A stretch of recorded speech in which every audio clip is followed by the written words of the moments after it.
नमस्कार दोस्तों, धार्मिक कहानियाँ पूरा जरूर सुने। महाभारत का पूरा युद्ध देखने वाले बर्बरीक कलयुग में कैसे बने कृष्ण के अवतार खाटू श्याम। जाने अद्भुत कहानी। बर्बरीक महाभारत के एक ऐसे पात्र हैं जिनकी कहानी अद्भुत और रहस्यमय है। कहते हैं वे एक अत्यंत शक्तिशाली योद्धा थे जिसकी शक्तियों और दिव्य अस्त्रों ने सभी को चकित कर दिया था।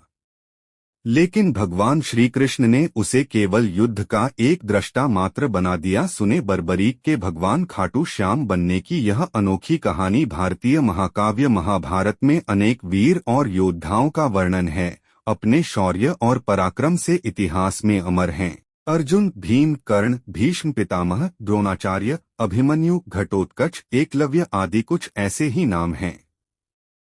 लेकिन महाभारत के युद्ध में एक ऐसा भी वीर था जिसकी शक्ति और दिव्य अस्त्रों के कारण सभी दंग रह गए थे। वह थे बर्बरीक। बर्बरीक कौन थे? बर्बरीक भीम के पुत्र घटोत्कच और उसकी पत्नी मोरवी के पुत्र थे, यानी वे भीम और हिडिंबा के पोते थे। स्कंद पुराण की कथा के अनुसार घटोत्कच और उनकी पत्नी के यहाँ एक महातेजस्वी बालक ने जन्म लिया। जन्म लेते ही वह बालक युवावस्था को प्राप्त हो गया।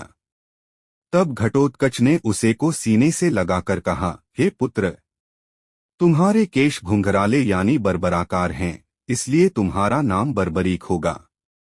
हालांकि महाभारत युद्ध में एक योद्धा की तरह यह नाम कहीं दिखाई नहीं देता है, लेकिन वे इतने वीर थे। महाभारत का युद्ध 18 दिन चलने की बजाय कुछ घंटों में खत्म हो गया होता। इससे लगता है कि यदि बर्बरीक युद्ध लड़ते तो वे अर्जुन, कर्ण और भीष्म पितामह से भी बड़े योद्धा साबित होते। भगवान कृष्ण ने दिया शक्ति प्राप्त करने का सुझाव। स्कंद पुराण की कथा के अनुसार बर्बरीक को लेकर उसके पिता घटोत्कच एक बार भगवान कृष्ण से मिलने द्वारिका पहुंचे। तब बर्बरीक ने भगवान कृष्ण से पूछा, हे माधव श्रीहरि, संसार में उत्पन्न हुए जीव का कल्याण किस साधन से होता है? तब श्री कृष्ण ने बर्बरीक से कहा, तुम पहले बल प्राप्त करने के लिए देवियों की आराधना करो। फिर भगवान ने बर्बरीक की प्रशंसा करते हुए कहा कि तुम्हारा हृदय बहुत ही सुंदर है, इसलिए आज से तुम्हारा एक नाम सुहृदय भी होगा। तब बर्बरीक ने महिसागर संगम तीर्थ में जाकर 9 दुर्गाओं की उपासना की। बर्बरीक ने 3 वर्षों तक देवियों की उपासना की। तब बर्बरीक की पूजा से संतुष्ट होकर देवियों ने उसे प्रत्यक्ष दर्शन दिया और साथ में वो दुर्लभ शक्ति प्रदान की जो तीनों लोकों में पहले से किसी और के पास नहीं थी। देवियों ने बर्बरीक को एक नया नाम चंडिल भी दिया और आशीर्वाद दिया कि वह समस्त विश्व में प्रसिद्ध और पूजनीय होगा। बर्बरीक को प्राप्त थी ये सिद्धियां। बर्बरीक ने देवी दुर्गा के 9 रूपों की तपस्या से कुछ ऐसी सिद्धियां प्राप्त थीं जिनके बल से पलक झपते ही महाभारत के युद्ध में भाग लेने वाले समस्त वीरों को मार सकते थे।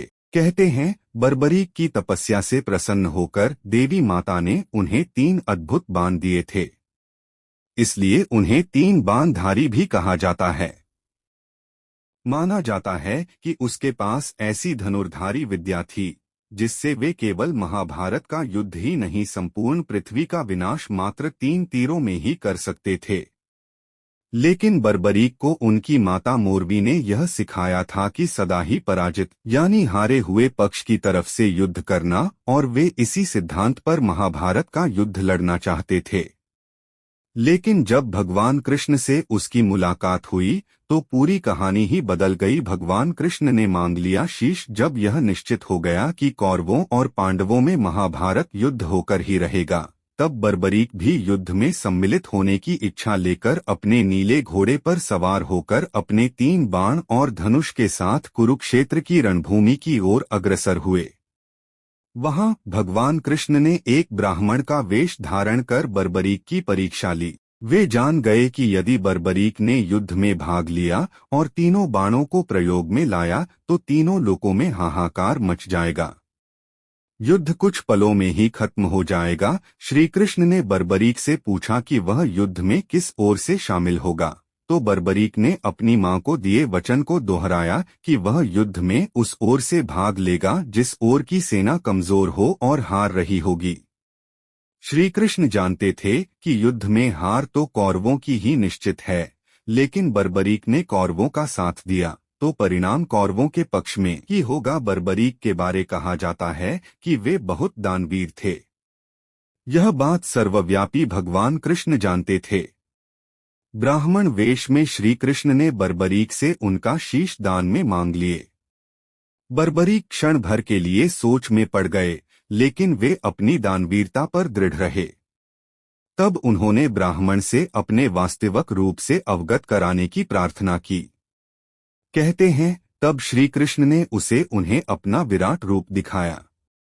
यह देखने के बाद बर्बरीक बिना एक भी क्षण गवाए अपना शीश काटकर भगवान को दे दिया। अपना शीश देने से पहले बर्बरीक ने उनसे प्रार्थना की कि वह अंत तक महाभारत युद्ध देखना चाहता है।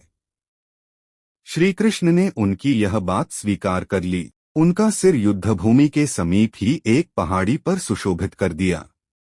संजय के अलावा बर्बरीक दूसरे व्यक्ति थे जिन्होंने महाभारत को बतौर प्रत्यक्षदर्शी अपनी आंखों से देखा था। ऐसे हुआ बाबा खाटू श्याम का जन्म। बर्बरीक की दानवीरता से प्रसन्न होकर भगवान कृष्ण ने बर्बरीक को वरदान दिया कि कलयुग में तुम मेरे अवतार होगे और मेरे श्याम नाम से पूजे जाओगे।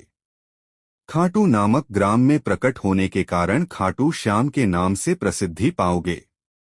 मेरी सभी 16 कलाएं तुम्हारे शीश में स्थापित होंगी और तुम मेरे ही प्रतिरूप बनकर पूजे जाओगे। कहते हैं, युद्ध समाप्ति के बाद भगवान कृष्ण ने बर्बरीक के शीश को गर्भवती नदी में बहा दिया। ऐसे में गर्भवती नदी से बर्बरीक यानी बाबा श्याम का शीश बहकर खाटू, उस समय की खाटूवान नगरी, आ गया। कार्तिक मास की देवोत्थान एकादशी को बर्बरीक के शीश को नदी से निकालकर खाटू गांव में स्थापित किया गया। बाबा श्याम को कलयुग का अवतार माना जाता है। बाबा खाटू श्याम को हारे का सहारा भी कहा जाता है। दोस्तों, ऐसे धार्मिक कहानियाँ जानने के लिए हमारे YouTube चैनल को लाइक और सब्सक्राइब करना ना भूलें।